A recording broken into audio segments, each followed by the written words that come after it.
Halo selamat pagi saudara, kita berjumpa kembali di Kompas Bisnis bersama saya Maidop Elfrina. Pemerintah tengah menggodok rencana relaksasi pajak untuk investor yang akan masuk ke lembaga pengelola investasi atau sovereign wealth fund. Dalam rancangan peraturan pemerintah ini akan diatur bebas PPh untuk penghasilan dividen subjek pajak luar negeri. Kedua penghasilan berupa keuntungan penjualan atau pengalihan saham dikenakan pajak final.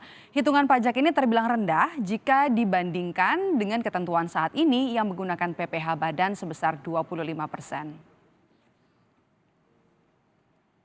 Dan saudara, hari ini Badan Koordinasi Penanaman Modal akan mengumumkan realisasi investasi di kuartal 4 2020 sekaligus realisasi sepanjang tahun 2020. Nah, di sepanjang tahun 2020 saudara, pemerintah cukup agresif untuk mencari investor yang mau menanamkan modal di tanah air meski ada hambatan yakni pandemi COVID-19. Karena investasi saat sektor lain mandek amat penting untuk bisa memutar kembali ekonomi. Dan pagi hari ini Kompas Bisnis akan membahas menarik investasi, memutar ekonomi. Kita langsung lihat data-datanya saudara. Di sepanjang tahun 2020 saja pemerintah menargetkan angka investasi sebesar 817,2 triliun rupiah.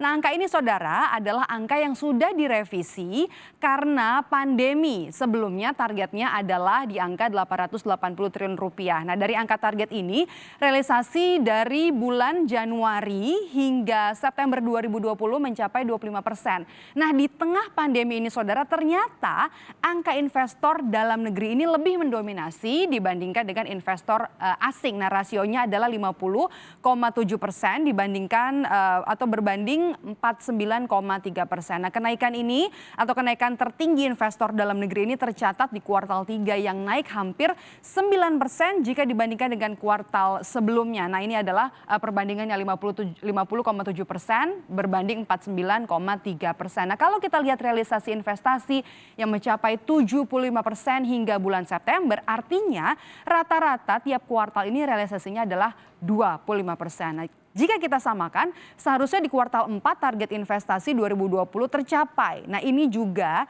yang tentunya jadi pertimbangan dari BKPM untuk menaikkan target investasi di tahun 2021. Yakni angkanya 858,5 triliun rupiah atau naik 4,8% dibandingkan pada tahun 2020. Nah, data selanjutnya adalah saudara, untuk investor asing sebenarnya negara-negara mana saja yang menanamkan modal atau jadi penanam modal terbesar di Indonesia. Yang pertama kita punya angkanya adalah Singapura dengan modalnya adalah yang ditanamkan 7,2 miliar dolar Amerika Serikat. Selanjutnya ada Tiongkok, Hong Kong, Jepang, dan juga Korea Selatan. Nah, penanaman modal asing atau foreign direct investment di 2020 jika kita bandingkan dengan tahun sebelumnya saudara, ini bisa kita katakan turun angkanya sekitar 8%. Dan investor pun ini mulai melirik-lirik nih lokasi mana di luar Jawa untuk bisa menanamkan modal mereka. Nah, meski sebenarnya kalau kita tahu Jawa ini masih sangat dominan, angkanya mencapai 50,3%.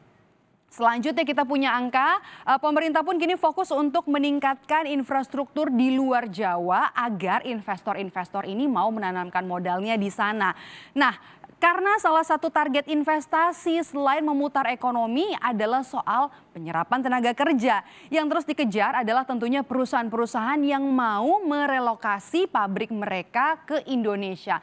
Nah, di 9 bulan pertama di 2020 saja saudara, target realisasi investasi relokasi mencapai 67,33 miliar dolar. Nah, yang tercatat di sini angkanya sudah ada 16 perusahaan di tahun 2020 yang masuk asal Tiongkok dengan nilai investasi 7,1 miliar dolar. Nah, di tahun ini 2021 BKPM sendiri yakin betul akan ada 136 perusahaan yang mau untuk relokasi perusahaan-perusahaan mereka di Indonesia, ditambah ada 122 perusahaan yang potensial atau masih dalam tahap rencana mau merelokasi perusahaan mereka di Indonesia. Nah, meski sudah dibuat peraturan investasi satu pintu, masih banyak ternyata kendala investasi yang harus diselesaikan di lapangan agar iklim investasi Indonesia tidak kalah saing dengan negara tetangga seperti Vietnam. Dan berikut pernyataan dari Bahlil Lahadahlia, Kepala BKPM dalam acara Kompas 100 CEO Forum.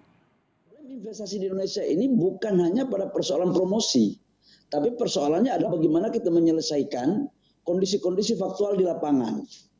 Kita tahu bahwa terjadi ego sektoral yang sangat luar biasa. Di kementerian lembaga ego sektoralnya perlu saya sampaikan bahwa itu luar biasa sekali. Aturan kita untuk pantindi antara kabupaten kota, provinsi, dan pusat. Ditambah lagi dengan persoalan biaya tanah di kawasan industri yang cukup tidak kompetitif dibandingkan dengan beberapa negara lain.